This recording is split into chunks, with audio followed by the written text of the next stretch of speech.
Hey guys, I just want to let you guys know, before I get started with this video is clearly a shout out and a reference to this channel, Criminal Directive. On his channel, he makes videos where he talks about TV shows and movies, but he talks about them as if they're real life, and I gotta admit, his videos are really fun to watch. He's made a ton of them. He's talked about Home Alone, he's talked about Trap by M. Night Shyamalan, even Stranger Things Season 1 and 2 and possibly 3. Even Megan from Blumhouse 3 years ago. But guys, in today's video, this is supposed to be a reference to his channel, and I just wanted to shout him out and go subscribe to him so his videos can blow up. So anyway guys, let's get back to the video. So subscribe to this dude and thank you. Hey guys, what's up? It's FNAF Crafter 13 here, and welcome back to another video. And in today's video, you basically heard that from message. So yes guys, you know how that channel I talked about, he talks about movies and TV shows as if they're real and they're really famous in the news, in the media. Well, that's what I'm going to do in today's video, but this time I'm going to talk about the events of the second Five Nights at Freddy's movie. So I'm going to talk about each day that this happens, all this, and make it seem like it was a real thing and that people have witnessed and people have seen it, and all the victims in the story. So, yeah, guys, that's pretty much all I have to say. So, here we go. And I'm gonna pretend to be like a young kid reporting on this story. So, here we go. This is what would it look like if Five Nights at Freddy's 2 was a real thing. So, here we go. The story begins a very long time ago. It was October 11th, 2001, Thursday. The photo you're seeing currently belongs to a group of young paranormal investigators, the Spiritual Scoopers. What you might don't know is that this is their last photo taken before they were found deceased. The group consists of Rob, Lisa, and Alex. Lisa was kind of the leader. Rob was kind of the person who would always use those devices to detect ghosts, and Alex was kind of the cameraman. On Thursday, October 11th, they were called by an unknown person, someone named Mike, to come to this pizza restaurant named Freddy Fazbear's Pizza. The restaurant had closed down 20 years prior due to an accident involving a young girl, and the little girl happened to be the owner's daughter, and due to this incident, the place closed down.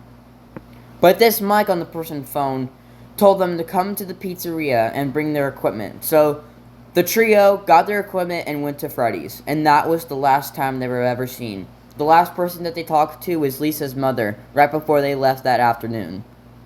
Her mother says, and I quote, "Lisa told me that she and her friends were going to be heading off and that they will come home around 1 a.m. But when I woke up that morning on the 12th and didn't see them return, I immediately knew something was wrong." End of quote. She called the police, and sure enough, when they went to the last location, unfortunately, all three of them were found deceased. It says in the report that Rob was found in the river ride, all decomposed, and had multiple small bite wounds all over him. For Alex, he was found in the Pirate's Cove, or Kid's Cove, literally with body parts everywhere, head, arms, legs. Seemed like they were bitten off on their own. And for Lisa, she was found in the back room. It looked like she had died over being strangled. The creepiest part about the report is that the detective said that on Lisa's face, there were marks and makeup on her face, almost as if she had been crying before she was killed. That is the disappearance of the Spiritual Scoopers. The next day, around 11 a.m., a young woman, Vanessa, who lots of people have known her, used to be a police officer, she went to her spin class, and multiple people at her spin class witnessed that she was sweating like crazy, breathing heavily, and kept looking around as if someone was following her. One of her friends, Marcus, even said to reporters, and I quote, "When I saw her leave the room in a hurry, I took a break from the spin class and I went to go check on her. She was on her floor She was on the floor, knelt down, so I reached out and tapped her gently, but then she spun up and almost shot me with her pistol. I put my hands up and told her to calm down, and then she did, and she left. Vanessa hadn't talked to the reporters ever since the incident. No one knows why she was so why she was acting crazy that day. The next day, on the 13th, that is where the town would turn a dark turn. On this night, multiple people have reported seeing 7-foot, giant, shiny, colorful animals that with glowing eyes and rosy cheeks. The first incident took place at a festival in the town center. The event was called Fast, and it was supposed to be a festival for the campfire story over the 5 disappearances and the story prior that would happen in the year 2000 of April, where a security guard, his younger sister, and a random police officer, who strangely goes with the same name as Vanessa, took down a man wearing a yellow rabbit costume, and everyone thought it was just a hoax. So, as a joke, they started this little festival and called it Fast, where basically it was made by the fans for the fans. People can wear their costumes, they can do contests, and it was pretty much all that like that. But during the concert, a bunch of people have witnessed a ginormous brown bear walking through the streets of Fast. A trio of another boy, and a girl told reporters the very next day about what happened. We all thought it was just a man in a suit, the girl wearing a foxy costume said. We thought that he was just a normal man in a suit, so we were obviously thinking that it was cool because it looked so realistic. The boy with the Bonnie costume says, "We were joking around, and I said that it looked like a toy." Then lastly, the boy with the Freddy costume said, "I tried to ask him if he wanted to go to the costume contest, but suddenly the costume turned to us and said that he wasn't gonna join. He did say that he would join, but then he was gonna go rip the heads off of some very bad people, and so he walked away. And we thought he was just kidding. So we went on with our night, and we didn't really know what was gonna happen." End of quote. On the other side of town at Eastlake Middle School, this is a picture of 6th grade teacher Mr. Berg. He was currently at his school science fair since he was the 6th grade robotics teacher, and he was having a normal night watching his students, doing the contest, and overall just doing what a normal teacher does. But unfortunately, he wouldn't make it to see the light of day. During the science fair, a little girl by the nickname of Abigail Schmidt brought a large Chica costume to the science fair, and everyone was applauding and everyone thought it was cool. Mr. Berg freaked out because the whole thing of the Fast Fest was getting to him, and so he yelled at her to get out of the science fair or they would lose the title. And so Mr. Berg walked away, and that would have been the last time anyone ever saw him. And reportedly, people heard the yellow chicken talk to the little girl Abigail and say that she was going to go talk to Mr. Berg. A couple hours later, people would find a door in the hallway with the window that was broken. And inside the closet was a gym closet, and on the floor was Mr. Berg. And he was unfortunately deceased. When reporters investigated the scene, they said that his head almost looked like a squished tomato, and that he had died from a blunt force trauma. The last person who had talked to him that day, right before he was killed, would have been his wife on the phone and his daughter.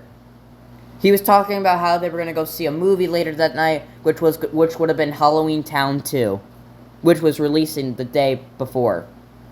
But unfortunately, he never survived and never got to watch the movie with his family. On the other side of town, on 175 West Elm Street, there was an old couple, Harry and Margaret, who were getting ready to go to bed after having a long day of work. They were cleaning up. Harry said that he was cleaning up the dishes, and Margaret went to turn off the TV.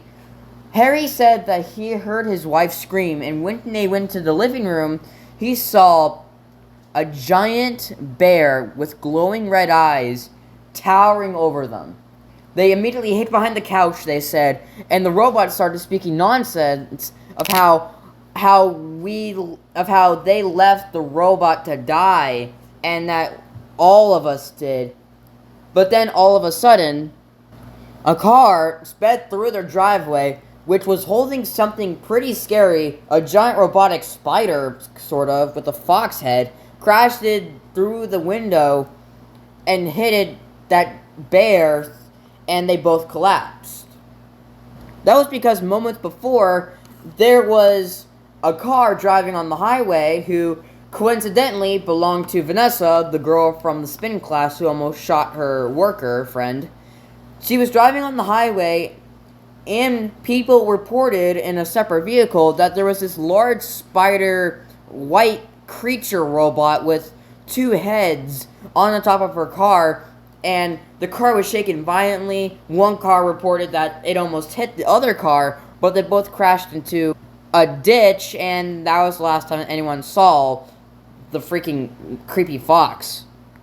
Back with the mangle through the window thing, Vanessa showed up at the old couple's house and rammed the robot through the window, crashing into the brown bear. And a couple of minutes later, Vanessa happily gave the old couple to a neighbor's and told them to stay there for a night. Once again, on the other side of town at 43 Birch Road, there was a mother named Lorraine putting her young daughter Debbie to bed after a long day. The daughter, Debbie, reported to police that she heard knocking at her window and got up and saw this light blue bunny with red cheeks, and the rabbit offered to be her friend, and the rabbit left the room to go talk to her mom about staying up late overnight. And then Debbie reported that she heard screams coming from her mother and went into the kitchen to go check, and the yellow rabbit and the blue bunny had a knife in his hand and was about to attack her mom. Debbie and Lorraine begged for mercy as they held their hands up, saying that they didn't want to die, but the rabbit kept saying of how parents are worthless and that parents don't really care about their kids and that he's going to punish them for that. But then a couple seconds later, right before he was about to stab them, the rabbit went motionless. His lights flickered and he just stopped moving. Luckily, Lorraine and Debbie were managed to get away and stayed with a friend's house that night. And finally, we reached the end of this story. The last thing that happened that exact same night.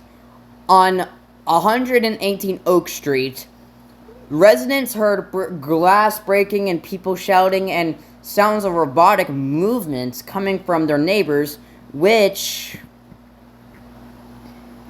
so people went to go check it out, and residents from that nearby house heard sounds of glass breaking, people yelling, and the sounds of robotic movements. And coincidentally, the house none other belonged to Michael Schmidt and his younger sister, Abigail Schmidt, aka the people from the stories that happened in April of 2000 with the supernatural stories of the franchise location from a different Freddy's restaurant. And when people went to go check it out the next morning, there were a bunch of robotics. Some looked like the toy animatronics from the original Freddy's, and there were others that looked like the new Freddy's from the franchise location. Strangely, the homeowners weren't there, and it was figured out a couple of days later that Abby and her older brother Mike stayed at a friend's house whose name was Jeremiah. And after this incident, their other friend Vanessa strangely disappeared. Mike says he has no clue what happened to her. And to this day, as of February 22nd, Vanessa has not been found. Alrighty guys, well that's it for today's video. I know this was pretty pointless and kind of boring.